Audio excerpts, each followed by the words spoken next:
जब तक दवाई खाते हैं, मैं यहाँ पर एलोपैथी मेडिसिन की बात कर रहा हूँ, जो एंटी फंगल देते हैं, चमड़ी पे लगाने के स्टेरॉइड्स क्रीम देते हैं, वो खाने के बाद भी कुछ टाइम तो ठीक रहते हैं। आपने 2 महीने का कोर्स किया, बंद किया, 15 बाद दोबारा हो गया, तो एक लंबे टाइम के बाद आपकी बीमारी ठीक नहीं हो पाती। 50% इस बीमारी का इलाज रोगी के पास है। ये बीमारी बार बार ना हो, इसका इलाज भी रोगी के पास है। नमी जितनी भी शरीर में रहेगी, बॉडी के अंदर रहेगी, फंगस पैदा होगा, फंगस डेवलप रहेगा। कब्ज जो है, कॉन्स्टिपेशन, वो स्किन की बीमारियों को बढ़ा देती है। ज़्यादा कहाँ पे होगा? इस एरिया में, ग्रोइन एरिया में, बटक्स पे ज़्यादा होगा, यहाँ पे ज़्यादा रहेगा, यहाँ पे ज़्यादा रहेगा, जिस एरिया में पसीना ज़्यादा आएगा। कुछ ऐसी चीज़ें हैं जो आयुर्वेद से इसको कंट्रोल किया जा सकता है, इसको जड़ से ख़त्म किया जा सकता है।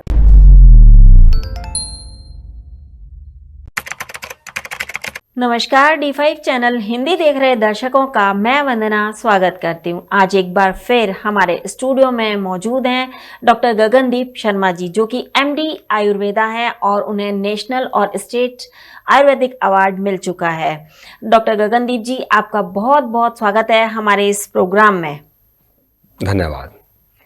डॉक्टर गगनदीप, आज हम बात करेंगे फंगल इन्फेक्शन पर। फंगल इन्फेक्शन क्यों होता है, कब ज़्यादा होता है, इसमें क्या प्रॉब्लम्स होती हैं और इसके बाद में अगर ये ज़्यादा बढ़ जाए तो और क्या हो सकता है, और इसके अलावा इसका क्या इलाज है, क्या सावधानियां रखनी चाहिए, ये भी हम आपसे जानेंगे। तो सबसे पहले शुरुआत करते हैं कि फंगल इन्फेक्शन होता क्या है और कैसे ये फैलता बढ़ता है।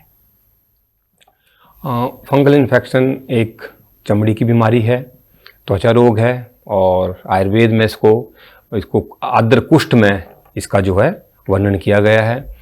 फंगल इन्फेक्शन में जो है हमारी बॉडी के वो एरिया जहाँ पर पसीना ज़्यादा आता है, वहाँ पर जो है एक लंबे टाइम के बाद जब पसीना आता है, वो ठंडा होता है और प्रॉपर हाइजीन मेंटेन नहीं होती, तो वहाँ पर जो है एक फंगस डेवलप हो जाती है और वो फंगल इन्फेक्शन पैदा करती है। फंगल इन्फेक्शन का होने के पीछे जो कारण है, एक तो आपके जो है वो ज़्यादा पसीना आना और पसीने के बाद प्रॉपर हाइजीन मेंटेन ना कर पाना, और ज़्यादा करे फंगल इन्फेक्शन देखा गया है कि जिन दिनों में गर्मी ज़्यादा होती है, पसीना ज़्यादा आता है, उन दिनों में ज़्यादा रहता है। जैसे जून, जुलाई, अगस्त, सितंबर, अक्टूबर, ये महीने ज़्यादा हैं, इन दिनों में होता है और पूरा साल रहता है। नॉर्मल क्या रहता है कि जब हमें पसीना आता है तो पसीना ऐसे ही ठंडा हो जाता है, या पसीने में ही हम जो है नहाते नहीं हैं और दोबारा वो कपड़े भी इस्तेमाल कर लेते हैं, एक टॉवल भी हम दोबारा जो है यूज कर लेते हैं। एक बार अगर फंगल इन्फेक्शन हो जाए, और ये देखा है कि जब तक दवाई खाते हैं, मैं यहाँ पर एलोपैथी मेडिसिन की बात कर रहा हूँ, जो एंटी फंगल देते हैं, चमड़ी पे लगाने के स्टेरॉइड्स क्रीम देते हैं, वो खाने के बाद भी कुछ टाइम तो ठीक रहते हैं। आपने 2 महीने का कोर्स किया, बंद किया, 15 बाद दोबारा हो गया, तो एक लंबे टाइम के बाद आपकी बीमारी ठीक नहीं हो पाती। कारण ज़्यादा पसीना आना, हाइजीन का मेंटेन ना करना, ज़्यादा तली चीज़ें, मिर्च, मसाला, अचार, इसका इस्तेमाल करना, जिसको ऑलरेडी फंगल इन्फेक्शन है उसका टॉवल इस्तेमाल कर लेना, उसकी चादर इस्तेमाल कर लेना, कोई कपड़े इस तरीके से इस्तेमाल कर लेना, और नहाने के बाद अपने आप को प्रॉपर ड्राई नहीं करना, ये सबसे बड़ा कारण है। इस मौसम में अगर आप देखते हैं कि नॉर्मल गर्मी, ह्यूमिडिटी बहुत होती है, हम वॉशरूम में जाते हैं और वहाँ पर हम जो है टॉवल का यूज करते हैं, हम प्रॉपर ड्राई नहीं करते अपने आप को, हम ऊपर से कपड़े डाल लेते हैं। दूसरा, बरसात का मौसम है, कपड़े प्रॉपर सूखते नहीं हैं, हमारे अंडरगारमेंट्स नहीं प्रॉपर सूखते, हम उनको ऐसे ही डाल लेते हैं, तो अंदर नमी पैदा होती है, मॉइस्चर लंबी देर तक रहता है, और जो मॉइस्चर है वो फंगस पैदा करता है और हमारी बॉडी पर चकते जैसे बन जाते हैं, जो उनके छोटे छोटे उभार होते हैं, और वो छोटा होता है, वो बढ़ता जाता है, बढ़ता जाता है। इसी को ही दाद खाज जो कहा गया, दाद की बीमारी जैसे हम देखें तो यही दाद खाज और खुजली है, जिसे फंगल इन्फेक्शन कहा जाता है। आयुर्वेद में इसका वर्णन आर्द्र कुष्ठ में किया गया है। अक्सर कहा जाता है कि दाद जो हो जाता है अगर एक बार शरीर पे, तो फिर वो गोल आकार में होता है। तो जो ये फंगल इन्फेक्शन है, ये भी गोल होता है बिल्कुल, या किसी भी आकार में हो सकता है? ज़्यादातर गोल हो रहता है, कॉइन शेप जिसे हम कहते हैं, ठीक है, सिक्के की तरह इसका जो है और जो बाहर का एरिया है वो थोड़ा सा जैसे एक सिक्का है, ऐसे एक गोल है, तो बाहर की जो उसके एरिया है वहाँ पर थोड़ा सा ऊपर उठा हुआ होगा और थोड़ा सा ऐसा लगेगा वहाँ पर कि जैसे कुछ छोटी छोटी सिक्रेशंस हो रही हैं, बहुत ध्यान से देखने पे लगेगी, वैसे नहीं, इसलिए मतलब ये ड्राई नहीं होता उतना ज़्यादा, तो इसलिए इसको आर्द्र कुष्ठ, वेट मतलब स्किन डिसऑर्डर में इसको जो है मानते हैं। तो बाहर कॉइन शेप रहेगा, बाहर के जो छोटे छोटे उभार ऊपर उठे हुए होंगे और वहाँ पर रेडनेस होगी, वहाँ पर इन्फ्लामेशन होगी। इसमें से क्या पानी भी निकलता है? पानी कम निकलता है, वो एक्जिमा की एक वेट स्टेज होती है, लेकिन हाँ अगर आप ध्यान से देखेंगे तो वेट होगा, पानी एज इट इज नहीं निकलेगा, लेकिन उस एरिया में ड्राइनेस कम, बाहर की जो बाउंड्रीज हैं वहां पर जब गहराई से देखेंगे तो ऐसा लगेगा कि थोड़ा थोड़ा वहां पे पानी है, वेट फीलिंग आपको आएगी, अदरवाइज पानी नहीं भरा जाता। जी, जब किसी को फंगल इन्फेक्शन हो जाता है या कहते हैं कि दाद हो जाता है, तब उसे क्या करना चाहिए? 50% इस बीमारी का इलाज रोगी के पास है। ये बीमारी बार बार ना हो, इसका इलाज भी रोगी के पास है। सबसे पहले तो आपने जब नहाना है तो नहा करके अपने शरीर को प्रॉपर तरीके से सुखाना है। 2 तौलिए का इस्तेमाल करना है और सुखाने के बाद कुछ देर पंखे के नीचे बैठना है ताकि वो एरिया बिल्कुल ड्राई हो जाए। नियम नंबर 1। नियम नंबर 2, जो भी आपके कपड़े हैं वो प्रॉपर धूप में सूखे हुए हों तभी पहनने हैं। लेकिन बरसात के दिनों में कपड़े प्रॉपर नहीं सूखते, उनमें नमी रह जाती है, इसलिए जो आपने अपने अंडर गारमेंट्स डालने हैं वो प्रॉपर तरीके से प्रेस करने के बाद डालने हैं। धूप में सुखाने हैं, उसके बाद प्रेस करने हैं।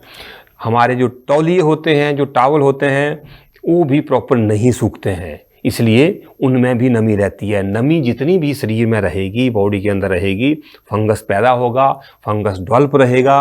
बिल्कुल जैसे इसको ऐसे माने जैसे एक ब्रेड है और वो खुली पड़ी हुई है, बरसात का मौसम है, उसके ऊपर फंगस आ जाती है, वैसे ही जब नमी होगी और हमारी बॉडी वेट रहेगी, हम हाइजीन को मेंटेन नहीं करेंगे तो वहाँ पर फंगल इन्फेक्शन हो जाएगा। तीसरा, जिन एरिया में जहाँ जहाँ आपका फंगल इन्फेक्शन है वहाँ पर साबुन नहीं लगाना। उस एरिया में बाहर से आप फटकरी लीजिए, फटकरी को वहाँ पर उसको जैसे आप साबुन से नहाते हैं वैसे फटकरी को वहाँ अप्लाई करिए, थोड़ी देर रखिए उसको और उस फटकरी के बाद आप जो है वो नहा लीजिए। खाने में नमक का बिल्कुल सेवन बंद कर दीजिए, बिल्कुल कम करिए। एक तो सेंधा नमक इस्तेमाल करिए, जितना लेते हैं उसका चौथा हिस्सा इस्तेमाल करिए। अगर बंद कर सकते हैं तो कुछ देर के लिए बंद भी कर दें। दूध का सेवन और दही का सेवन आपने फंगल इन्फेक्शन में नहीं करना है। दूध और दही आपने बंद कर देना है फंगल इन्फेक्शन में, क्योंकि ये भी कफ वर्धक आहार विहार है। फंगल इन्फेक्शन में जब आपको ईचिंग होती है तो आप खारिज करते हैं, आपको बड़ा स्वाद आता है, करते रहते हैं, बड़ा स्वाद आता है, बड़ा अच्छा लगता है। तो आयुर्वेद के अनुसार क्योंकि आर्द्र कुष्ठ है तो इसमें कफ वातज है, तीनों दोष रहते हैं। स्किन डिसऑर्डर में तीनों दोष होते हैं, लेकिन कफ डोमिनेटिंग रहता है। इसलिए जो कफ वर्धक आहार विहार है, ज़्यादा ठंडी चीज़ें खाना, ज़्यादा दूध का सेवन, ज़्यादा दही का सेवन, रात को लेट खाना, इन चीज़ों को आपको अवॉइड करना चाहिए। और खट्टी तली चीज़ें भी आपने अवॉइड करनी है। मधुर, अम्ल, लवण रस, ये जो एक कफ वर्धक है, इसलिए ज़्यादा मीठा नहीं खाना है, ज़्यादा नमक नहीं खाना है और ज़्यादा खट्टा भी नहीं खाना है। बाहर की मिठाइयाँ जितना आप अगर अवॉइड कर सके, तली चीज़ें अगर अवॉइड कर सके तो बेहतर रहेगा। जब फंगल इन्फेक्शन हो जाता है और खुजली लगती है तो उस वक्त क्या करना चाहिए? देखिए क्या है, जब खुजली लगती है तो अपने ऊपर कंट्रोल करना है, यही दिक्कत आती है। होता नहीं है कंट्रोल। सबसे बड़ी बात तो यही है कि जब खुजली करने लगते हैं तो फिर स्वाद आने लगता है तो फिर उसको और ज्यादा किया जाता है, तो कंट्रोल ही नहीं होता। बेसिकली शारीरिक और मानसिक बीमारियों का कारण ही बंधना जी स्वाद है। जब हम इसके आदी हो जाते हैं तो हम इस स्वाद को और बढ़ाना चाहते हैं। तो क्या होता है कि जब हम छोटे से एरिया में हुई है और हम खुजली करते हैं और फंगस फैल जाता है और फिर एक यहाँ तक सीमित नहीं रहता, फिर वही हाथ कहीं दूसरी जगह लग जाएगा, वही हाथ कहीं तीसरी जगह लग जाएगा और पूरी बॉडी में ये फैल जाएगी। फंगल इन्फेक्शन वाले को तो इवन कि हम कहते हैं कि आपने अपना तौलिया अलग रखना है, किसी दूसरे का तौलिया इस्तेमाल नहीं करना है, आपकी जो चादर है वो अलग होनी चाहिए, आपने दूसरे की चादर इस्तेमाल नहीं करनी, क्योंकि जब परिवार में फैल जाता है तो जब बहुत ज़्यादा खारिश हो तो उसको हमें लगता है कि थोड़ी ईचिंग भी है, जलन भी है, तो टेम्परेरी तौर पर आप नारियल के तेल में थोड़ा सा कपूर डालें और उसको वहाँ पर जो है हल्का सा उसको अप्लाई कर सकते हैं। लेकिन ये भी बिल्कुल टेम्परेरी तौर पे कह रहे हैं, अदरवाइज फंगल इन्फेक्शन में आपने किसी भी तेल का इस्तेमाल नहीं करना है। ये ड्राई नहीं है, आदर कुष्ठ है, इसलिए हम नॉर्मली गलती कर लेते हैं कि कोई हम तिल का तेल लगा लिया, कोई सरसों का तेल लगा लिया, नारियल तेल लगा लिया, हमने नहीं करना है। ये भी सिर्फ अगर आपने पूछा तो सिर्फ कभी दिन की एक आधा बार हुई थोड़ा सा, उसके बाद आपने तेल का इस्तेमाल नहीं करना है, क्योंकि तेल फंगल इन्फेक्शन को बढ़ा देता है। जैसे हमने कहा कि ये आदर कुष्ठ है, वेट जो है इसमें ईचिंग रहती है, तो जहाँ पर तेल लगेगा इसको बढ़ा देगा। इसलिए हमने फटकरी का इस्तेमाल किया। फटकरी हालांकि जब आप इस्तेमाल करेंगे थोड़ी लगेगी वहाँ पर, नींबू भी लगा सकते हैं आप, थोड़ी आपको ईचिंग होगी वहाँ पर, लेकिन जब आप उसको लगातार इस्तेमाल करेंगे 5 से 7 दिन करना है, क्योंकि फटकरी का ज़्यादा इस्तेमाल किया तो वहाँ खुश्की ज़्यादा हो जाएगी, जख्म भी हो सकता है। हाँ, लेकिन जब हमें लगता है कि बहुत ज़्यादा ड्राइनेस है तो बिल्कुल माइल्ड सा, जैसे मैंने आपको कहा है कि थोड़ा नारियल का तेल में उसको वो डाल के, वो बिल्कुल थोड़ा सा, अदरवाइज तेल को फंगल इन्फेक्शन में हमने बिल्कुल अवॉइड करना है। तो फिर इसका इलाज कैसे किया जा सकता है? सबसे पहले इसका इलाज तो जैसे हमने कहा कि परहेज है, और बंदा ये आप हैरान होंगे कि फंगल इन्फेक्शन का कारण, इसके बढ़ने का कारण, इसके ज़्यादा होने का कारण जो है दवाइयाँ ही हैं।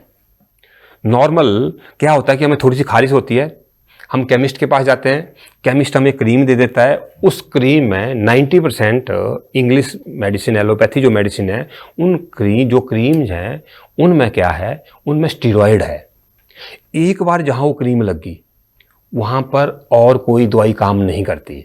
आपने इस्तेमाल की, थोड़े टाइम के लिए ठीक हो गया और उसके बाद वो दोबारा हो गया। धीरे धीरे एक टाइम के बाद वो क्रीम भी काम करना बंद कर देती है, और बार बार जब स्टीरॉयड लगता है तो क्रीम जो स्किन की जो अपर लेयर है वही बड़ी नरम हो जाती है। मतलब आप जहाँ पे अप्लाई करते हैं आप देखेंगे कि चमड़ी बहुत पतली होगी।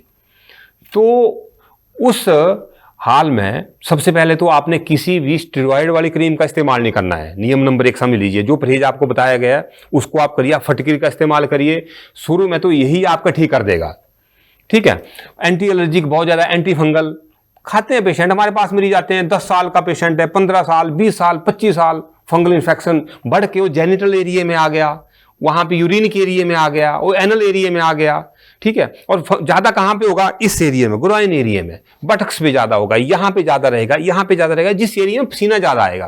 और पसीना जहाँ ज़्यादा रहता है, लेडीज को प्रॉब्लम रहती है क्योंकि किचन में काम करते हैं। फिर प्रॉब्लम क्या है, देखिए यहाँ भी बीमारी का क्या कारण है, विरुद्ध आहार विहार, इसको बढ़ाने का। आपने दूध और नमक साथ ले लिया, ज़्यादा दूध का सेवन कर लिया, प्रॉब्लम बढ़ जाएगी। नॉनवेज के साथ ले लिया, प्रॉब्लम बढ़ जाएगी। अब आप किचन में काम कर रहे हैं, पूरा पसीने से आप लथपथ हैं, और आप क्या एकदम आकर के 16 डिग्री एसी में आ गए, तो पसीना एकदम सूख गया, आपका फंगल इन्फेक्शन बढ़ जाएगा। तो ये भी एक विरुद्ध आहार विहार भी इसमें बहुत ज़्यादा जो कारण है। समय पे सोना है, समय पे उठना है, और मिर्च मसाला तली चीज़ें आपने अवॉइड करनी है।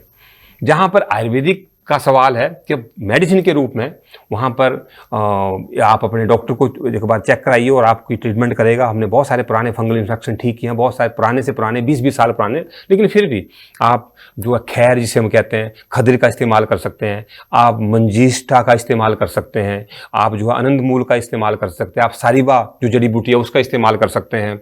एक आयुर्वेदिक मेडिसिन है जिसको लोग इसमें खाते हैं, वो है रोगेवर्धनी, वो बिल्कुल नहीं खानी है। रोगेवर्धनी जो है आदर कुष्ठ में नहीं लेनी चाहिए। एक स्किन डिसऑर्डर की प्रॉब्लम है, हर चमड़ी के रोग में लोग ले लेते हैं, लेकिन इसमें रोगेवर्धनी का सेवन आपने नहीं करना है।